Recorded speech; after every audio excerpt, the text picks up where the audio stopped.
Hi everyone, आज की video में करेंगे हम इंग्लिश का मॉक टेस्ट नंबर 1 है ये एचपी पटवारी और एचपी जेबीटी कमीशन के लिए, ठीक है, जो कि आपका एचपीआरसी एग्ज़ाम ले रहा है 2026 में।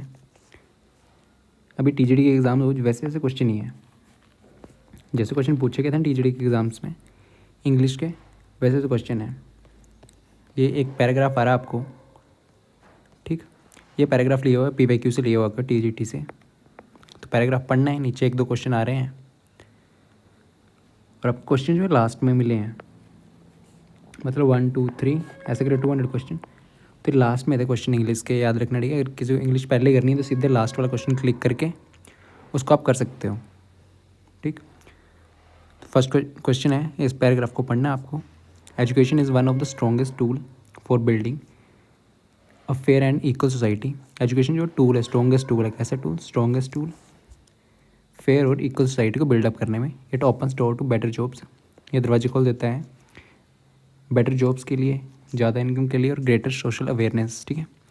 When children from poor families receive quality education, जब गरीब घर के बच्चे, ठीक है, उनको अच्छी एजुकेशन मिलती है, they get a chance to improve the living conditions and break the cycle of the poverty.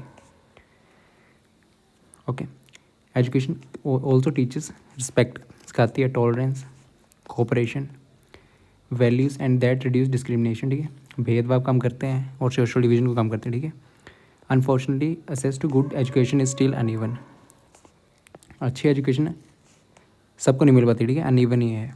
Many children rural and low income areas, जो गांव में रहते हैं और लो इनकम मतलब जिनकी इनकम कम है, वैसे एरिया में प्रॉपर स्कूल्स नहीं है, टीचर्स नहीं है और सोर्सेज नहीं है। Bridging this gap is essential if the nation want real progress. इस गैप को कम करना पड़ेगा अगर नेशन को आपको प्रोग्रेस जल्दी चाहिए, रियल प्रोग्रेस चाहिए। जब हर बच्चे को, when every child regardless of the background gets equal learning opportunities, society become more just and productive. True equality begin not with wealth or status but with education that empowers all, ठीक है। Paragraph पढ़ लिया, अब question देखने हैं। What is the central idea? Central idea क्या था इसमें? एजुकेशन था, ठीक है। सोसाइटी कैन बिकम, ऑप्शन पढ़ना पूछा कि सेंट्रल आइडिया क्या है इस पैसेज का। Society can become more just and productive where there is no poverty, ये तो नहीं है। Teachers are responsible for all social problems, नहीं। Society should be focus on employment generation activities, नहीं। इस पैराग्राफ में ये दिया उसके accordingly education can help reduce social and economic inequality. Education के बारे में बात करी गई है इस पैराग्राफ में, ठीक है। तो ऑप्शन डी इसका राइट आंसर है। Next, according to the passage what is the one major benefit of the education? Education के बेनिफिट्स कौन कौन से हैं? मेजर बेनिफिट पूछा हुआ है। It creates more competition among students, competition ज़्यादा बढ़ा देते हैं स्टूडेंट्स में, नहीं। मेजर बेनिफिट पूछा हुआ है। It help rich maintain their power, luxury and comfort, नहीं। अमीरों को पावर और लग्जरी और कंफर्ट बनाने के लिए, नहीं। Next, it increases social awareness and opportunities, yes, ठीक है। एजुकेशन से क्या होता है? इंक्रीज होता है क्या? सोशल अवेयरनेस, और आपकी अपॉर्चुनिटीज़ बढ़ जाती हैं, जॉब अपॉर्चुनिटीज़ वगैरह, ठीक है। पैराग्राफ पढ़ के इसका आंसर ये है। 3 क्वेश्चन आ रहे हैं, ठीक है। क्वेश्चन मैक्सिमम टाइम आपको लास्ट में दिखे गए हैं, 200 ऐसे 199। अगर आपको इंग्लिश पहले कंफर्टेबल हो तो पहले 3-4 ये जो भी है 3-4 क्वेश्चन निपटा दो, ठीक है। जैसे पेपर खुला, अगर आपको इंग्लिश करनी है पहले देख लेना कहाँ पे है, लास्ट में है तो सही, वरना करते जाना, ठीक है। एक जो ईजी मिल रहा है वैसे करते जाना, क्योंकि ईजी क्वेश्चन होते हैं इसमें। पैराग्राफ पढ़ना और आंसर देने हैं, 3 क्वेश्चन तो आ ही रहे हैं। What does the passage, next question है, suggest as the foundation of equality? Education थी, ठीक है, इक्वल एजुकेशन, ठीक। नेक्स्ट, आपको रीअरेंजमेंट में क्वेश्चन आ रहे हैं। Rearrange the parts in the correct order to make a meaningful sentence. 4 ये दिया आपको, तो इनमें आपको अरेंज करना है, पहले कौन सा आएगा, बाद में कौन सा आएगा, उसके बाद कौन सा, उनके बाद कौन सा, ठीक है। तो पहले देखो, his tragic and, his start नहीं होगा, हिज से स्टार्ट नहीं होगा, एंड से स्टार्ट नहीं होता है, ठीक है। ऑन से, on what to do, Hamlet, ये नाम दिया यहाँ से स्टार्ट होगा, आपका डी पहले आएगा। क्या है? Hamlet is unable to take a decision, Hamlet जो डिसीजन नहीं ले पाया, Hamlet is unable to take a decision, ये पहली लाइन आ गई, ठीक। अब देखो यहाँ से ऑप्शन से एक भी लग गया ना आपको, पता पहले क्या है, तो क्वेश्चन हो गया, सेकंड आंसर देखा, पहली वाली डी है, इसमें ना डी, ये भी गया, ये भी गया, ये भी गया, ख़त्म। ठीक है, इससे हो जाएगा, सेकंड वाले से हो जाएगा। ठीक है, फिर आगे देख सकते हो डी के बाद क्या आएगा, C, on what to do, on what to do, decision नहीं मैंने बना पाएगी क्या करना है, और इसकी वजह से क्या हुआ, and this leads to, D, फिर सी, फिर बी, हिज ट्रेजिक एंड। ठीक है, आपको इसमें या तो स्टार्टिंग या फाइंड आउट कर लो कि स्टार्ट किससे हो रहा है, या दो कनेक्ट करके देख लें। ठीक है, decision on what to do, इसके बाद ये होना था डी सी, ये कनेक्ट करके भी आपको मिल जाएंगे। ठीक है, एक या दो आपको लग गया पता तो क्वेश्चन हो जाएगा ये, सेकंड इसका राइट आंसर। ठीक है, डी सी बी है। नेक्स्ट क्वेश्चन है, आपको change the following sentence from the active voice to the passive. ठीक है, तो नेक्स्ट क्वेश्चन है, change the following sentence from the active voice to passive voice. Active से पैसिव के लिए करना है तो सब्जेक्ट आपका ऑब्जेक्ट बन जाता है। ठीक है, इन दोनों की पोजीशन जो है चेंज करनी देनी होती है। क्वेश्चन क्या, they will start the journey, यहाँ पे दे क्या है, सब्जेक्ट। ठीक है, सब्जेक्ट की जगह ऑब्जेक्ट आ जाता है, ऑब्जेक्ट की जगह सब्जेक्ट आ जाता है। ठीक है, ये लास्ट में चला जाएगा, दे क्या आपका सब्जेक्ट, द जर्नी क्या आपके पास ऑब्जेक्ट। ठीक है, इनकी पोजीशन चेंज कर दो पहले, तो द जर्नी पहले आ जाएगा, ओके, द जर्नी पहले आ जाएगा। ठीक, देखो द जर्नी कहाँ पे, पहले सभी में द जर्नी है, एट मिडनाइट नहीं आएगा, एट मिडनाइट लास्ट में आएगा, दूसरा ऑप्शन गया।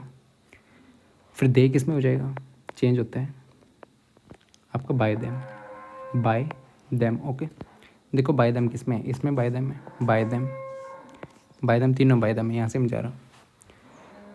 Eight midnight the journey, at midnight जो आएगा ना वो लास्ट में आएगा आपका, लास्ट में गया यहाँ पे, तो ऑप्शन सी इसका राइट आंसर है। हो गया,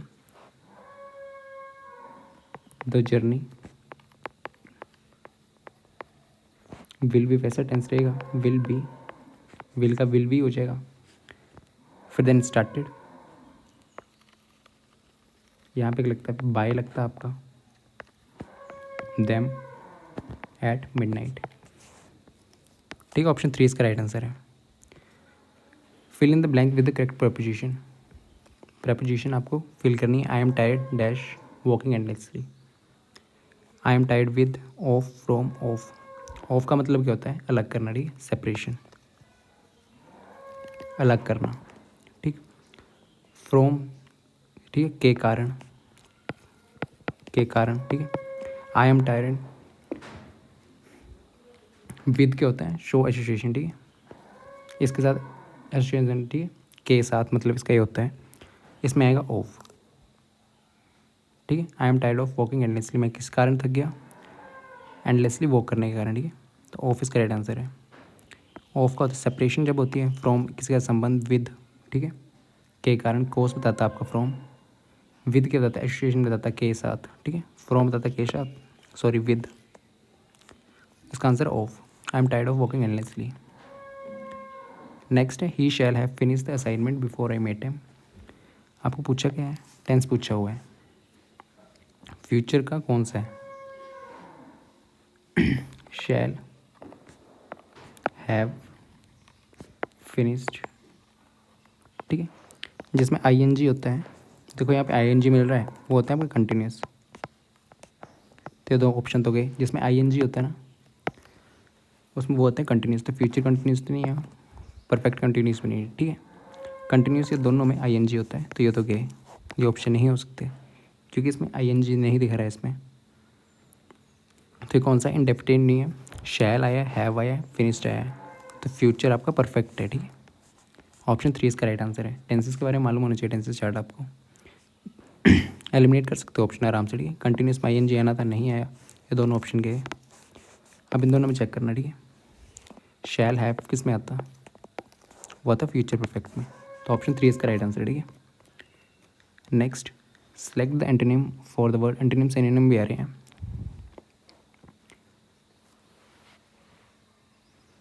एडवर्स का मतलब पूछा हुआ है, एडवर्स, एडवर्स का मतलब होता क्या है, हार्मफुल। ठीक है, फिर अपोज्ड, या तो फिर ठीक है, अनफेवरेबल। इसका मतलब ये होता है, इसमें एंटोनिम पूछा हुआ है। ठीक,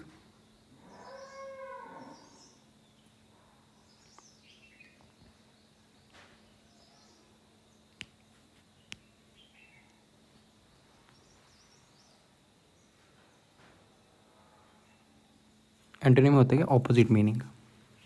तो ऑपोजिट मीनिंग क्या होगा इसका? ठीक है, एडवर्स का मतलब है हार्मफुल, अपोज्ड और अनफेवरेबल। ठीक है, कि जो हार्मफुल है, अपोज करता है, और अनफेवरेबल है, इसका उल्टा चाहिए आपको, जो कि क्या ना हो, नॉन हार्मफुल हो आपका, नॉन या अनहार्मफुल, अनहार्मफुल हो। ठीक है, नॉन अपोजेबल हो, इसका ऑपोजिट यही होगा ना, और फेवरेबल हो। हॉस्टाइल नहीं, ये भी नहीं, ठीक है, फ्रेंडली है इसका ऑपोजिट। तो नेक्स्ट क्वेश्चन है, choose the word nearest in the meaning to the given word liberal. इसके नियरेस्ट, ठीक है, इसके जो इसका मतलब है उसके आसपास का वर्ड आपको बताना है। ठीक है, सेम मतलब। लिबरल क्या होता है? जो ऐसी चीज़ जो हर चीज़ को ओपनली ये देखता है। ठीक है, ओपन टू न्यू थिंग्स, नई चीज़ों के लिए ओपन रहता है वो। कंजर्वेटिव नहीं, होपफुल नहीं, डिसेंट भी नहीं, ब्रॉड माइंडेड। ठीक है, तो next question, choose the word opposite to the meaning. ठीक है, ऑपोजिट, इस वर्ड का ऑपोजिट बताना है। डर्थ, डर्थ क्या होता है? लैक ऑफ समथिंग, किसी चीज़ की कमी, लैक ऑफ समथिंग, किसी चीज़ की कमी। ठीक है, तो इसका ऑपोजिट क्या होगा? ऑपोजिट, ऑपोजिट होगा किसी चीज़ काफ़ी ज़्यादा, कोई चीज़ आपके पास। ठीक है, तो एक्स्ट्रावेजेंस में नहीं, रिचनेस में नहीं, ग्रैंडर नहीं, प्लेंटी, कोई चीज़ बहुत ज़्यादा आपके पास, इसका ऑपोजिट ये है। ठीक है, ऑपोजिट क्या है इसका? प्लेंटी। इन चारों ऑप्शन में मैक्सिमम यही है। ठीक है, सबसे अच्छे से ये बता रहा है, प्लेंटी। Thank you.